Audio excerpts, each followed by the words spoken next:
गया की प्रक्रिया अपने पितरों को मुक्त करने के लिए, ठीक है।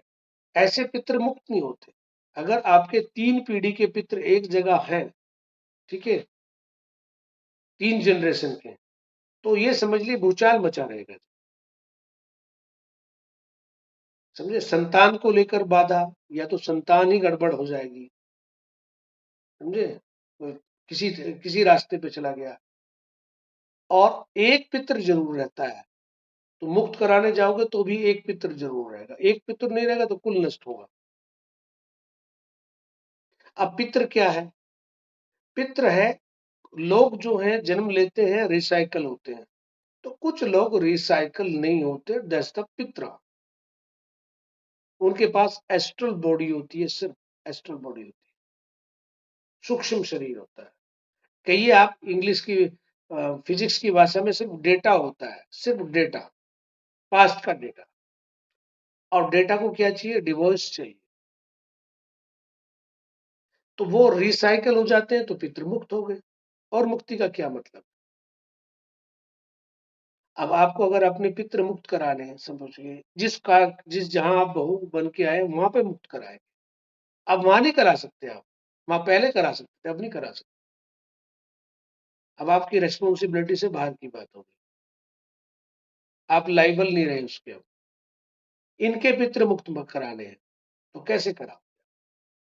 दो तरीके पहला बताता हूं कि आप अपने जिस कुटुंब में पैदा हुए उन सब लोगों से आप अंश लोगे।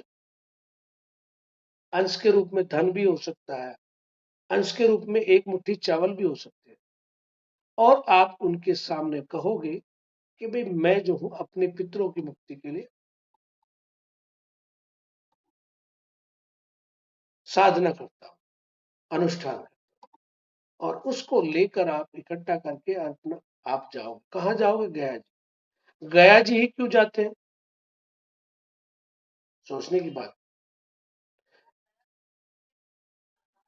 अरे नहीं, वो कहानियां हैं, वो तो तुम्हें कहानी बताएगी समझाने के लिए। कोई गयासुर हुआ है कि नहीं हुआ, छोड़ो बात को। वो इसलिए है कि किसी एक टेक्नोलॉजी के लोग ज्यादा कहां थे? गया में थे। इस टेक्नोलॉजी के, इस विद्या के जो जानकार थे वो सबसे ज्यादा गया में थे। ऐसा नहीं कि दूसरी जगह थे नहीं, लेकिन वहां तो बहुत थे।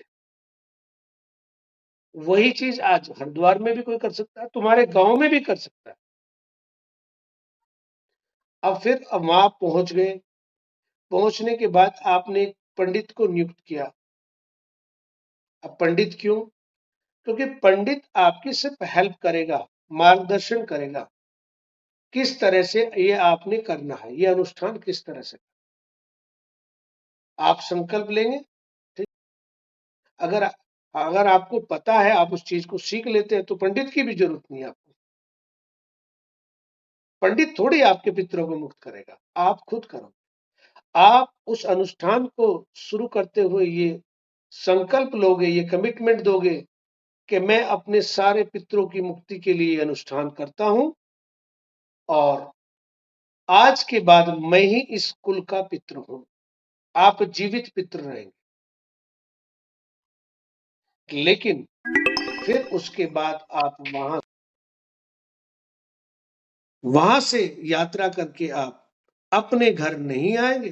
ध्यान रखना, सन्यास की तरह से जीवन जीना होगा। ये सन्यास की प्रक्रिया है। अब किसी को पता है सन्यास कैसे लेते हैं? सन्यास का यही तरीका है, पितरों को मुक्त करा के। भगीरथ ने अपने पितरों को मुक्त कराने के लिए देखिए क्या किया, गंगा को लेके आए।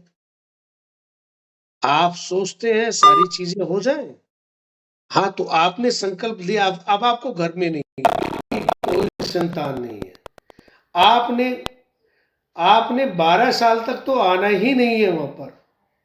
और आएंगे तो भिक्षा लेने के लिए सर।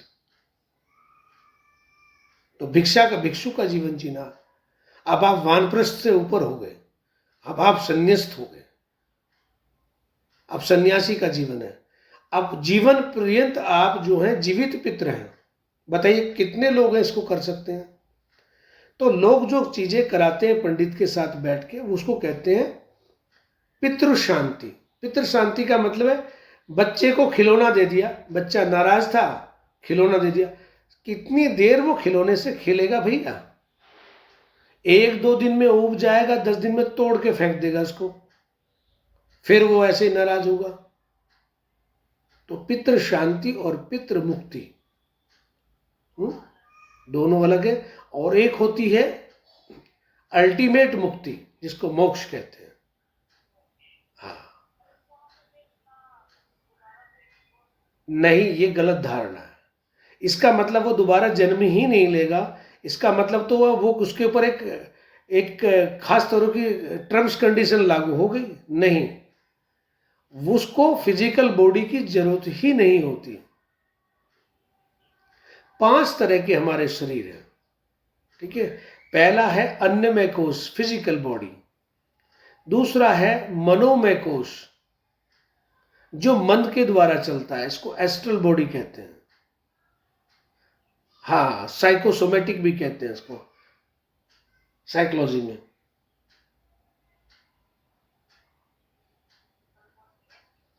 हाँ, उसके बाद होता है प्राणमय कोश, जो प्राण आपके प्राण वायु के द्वारा चल रहे हैं, तो प्राण शरीर होता है, ठीक है। फिर कारण शरीर, द कोजल बॉडी, जिस जो कोज है, जो सबका कारण है, और उसके ऊपर स्वयं आत्मा है। लेकिन आत्मा जब आत्मा तक की यात्रा में पहुंच जाओगे, तो आत्मा और तुम्हारी आत्मा, मीना की आत्मा और मेरी दो थोड़ी हैं। उनको दो थोड़ी कह सकते हैं, उनमें कोई सब डिवीजन थोड़ी है। फिर तो सबकी आत्मा एक ही है, वही वही ब्रह्म है। तो उस जैसे ही 5वीं जो प्योर आत्मा है, वो उसके ऊपर 4 आवरण और चढ़े हुए हैं। बस आपको 2 आवरण तोड़ने होते हैं, 2 अपने आप टूटते हैं, 2 के लिए आप कर सकते हैं।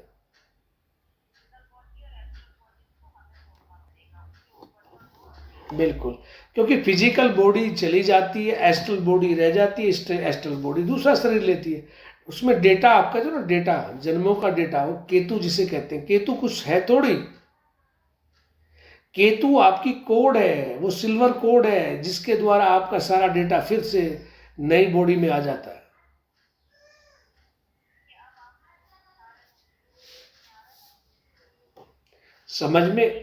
समझ में आएगा, बिल्कुल आएगा।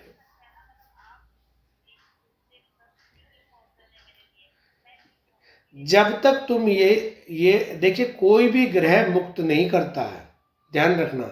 शनि है तो शनि क्या करेगा? शनि मेहनत कराएगा, परिश्रम कराएगा, तुम्हें किस चीज में डालेगा? परिश्रम में डालेगा, मेहनत में डालेगा, न्याय में डालेगा कि जस्टिस करो, ठीक है।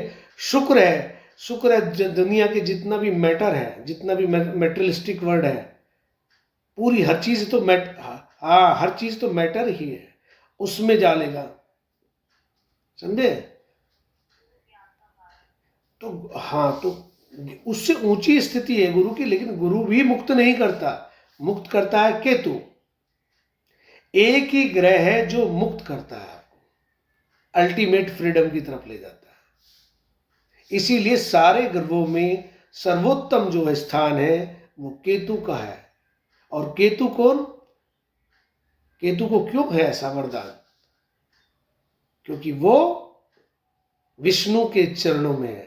जब स्वर्ण भानु नाम के राक्षस ने अमृत का पान किया और भगवान विष्णु ने अपने सुदर्शन चक्र से उसकी गर्दन को अलग कर दिया, तो जो ऊपर का हिस्सा है वो ब्रह्मांड में चला गया और वो आज तक घूमता है, और उसे राहु कहते हैं। तो कहते हैं ना, इसके सर पे राहु बैठा है, तो दैट्स द राहु। इसका मतलब राहु जो है थॉट प्रोसेस है, उसके पास थॉट्स, तो उसके पास माया है, उसके पास थॉट है, उसके पास कल्पनाएं हैं, विचार है, एम्बिशन है, साहस है, दुस्साहस है। और जो केतु है उसके पास एक्शन है। तो जो केतु है वो कहाँ गिरा? भगवान विष्णु के चरणों में। तो इसीलिए उसको मोक्ष मिला। इसलिए केतु का जो स्थान है वो एक्सट्रीम है, सबसे ऊपर है, डिटैचमेंट करता है। चीजों से काटता है। तो आप ग्रह को समझेंगे, उनके सिग्निफिकेंट समझेंगे। ऐसा थोड़ी कि ग्रह कुछ आपकी जिंदगी में कर रहे हैं, ये तो आपकी ही स्टेट ऑफ कॉन्शियस है, ये तो आप ही हैं, ये तो आपके ही कर्माज हैं। अगर आप किसी चीज में उलझे रहे तो आगे जन्म होगा तो उसमें फिर उलझेंगे। जब तक उससे मुक्त नहीं होंगे, मुक्त होंगे तो फिर उसकी विपरीत की यात्रा शुरू कर देंगे। नहीं, मुक्ति तो बहुत दूर की बात है। आपका लग्न क्या है? वृश्चिक लग्न है, और 7वें घर में कौन सी राशि है? हम्म, सामने 5 नंबर है। नहीं नहीं, हाँ, तो जो 8वें नंबर की राशि है वो खुद अपने आप में मिस्टीरियस राशि है, स्कॉर्पियन। और वो खोज की राशि है, वो दुख की राशि है, ऑब्स्टिकल की राशि है, नेगेटिव साइन है मंगल की। लेकिन अगर आप इस जन्म को दूसरों का भला करने की है, जैसे तुम्हारे अंदर दूसरों का भला करने की इच्छा बहुत है, लेकिन अगर इस जन्म में या अगले जन्म में स्कॉर्पियन की आप पूरी कर लोगे यात्रा, तो अगली यात्रा क्या होगी? फिर शुक्र की। फिर आप अगले जन्म में आपका, या उसके अगले जन्म में आपका जब यात्रा पूरी होगी तो आप टोरस टोरस से जन्म लोगे आप। हाँ, और टोरस का मतलब क्या है? फिर दुनिया के भोग में पड़ जाओगे। तो हाँ, क्योंकि नहीं, दो ही राशि हैं शुक्र की, लेकिन जो भोग की राशि है जिसमें सारा भोग ही भोग है जगत का, वह टोरस है। दूसरी के ऊपर तो शुक्र का भी आधिपत्य है और शनि का भी है। लिब्रा के ऊपर तो शनि भी है, शनि उच्च का होता है वह। तो आप ये चीजों को समझना पड़ेगा। हमें लगता है ग्रह कुछ कर रहे हैं, ग्रह सिंबॉलिक है, उनकी जो प्रेजेंस है वो जहां है, उनकी प्रकृति उस तरह के कारकों से मिलती हुई है, इसलिए हम स्टडी करने के लिए ऐसा बना लेते हैं। जैसे 1 से लेके 10 तक नंबर है, तो 1 से 10 तक क्या है? कोई नंबर थोड़ी है वास्तव में, लेकिन हम उसको, हाँ, जैसे ए फॉर एप्पल, तो ए कुछ थोड़ी है। ए को हमने माना हुआ है कि ये जो 3 लाइनें हैं, 2 ऊपर से जुड़ी हुई हैं और एक नीचे से बीच में है, तो ये ए है, ए सिंबल है। और ए से हमने एप्पल बताया, ए से हमने बहुत सारी चीजें शब्द बना लिए। समझ में आई बात? हाँ।